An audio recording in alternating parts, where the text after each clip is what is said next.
Баршаңызға қайырлы күн. Бүгін құлпынай тосабымен дайындалатын пирог дайындаймыз. Алдымен каналыма тіркеліп лайк баса кетіңіздер. Жұмыртқаға қант, ерітілген сары май қосып, жақсылап араластырамыз.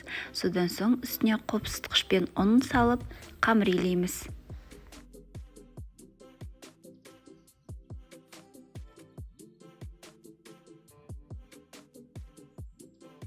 Бізде осындай песочный қамыр шықты. Оны бірден формамызға салып, жайып шығамыз.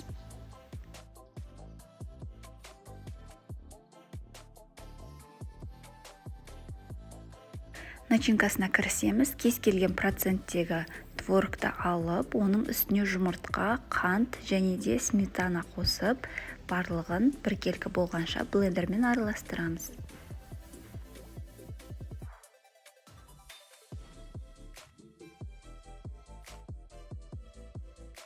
Дайын болған начинкамызды қамырдың ішіне біркелкі салып шығамыз.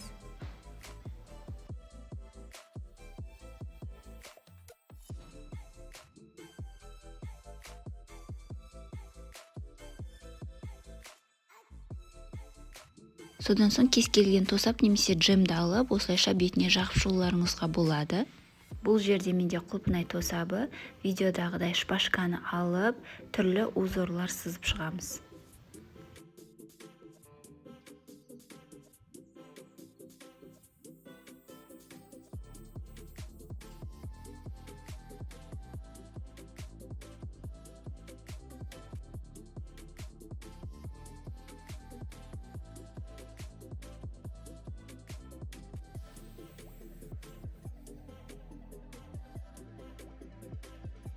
Қамырдың шет-шеттерін басып, 180 градуста қызып тұрған пешімізге 35-40 минутқа салып пісіріп аламыз.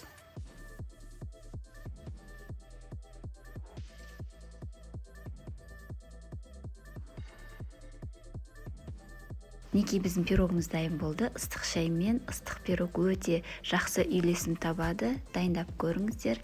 Ұнайды деген сенімдемін. Каналыма тіркеліп лайк басуды ұмытпаңыздар.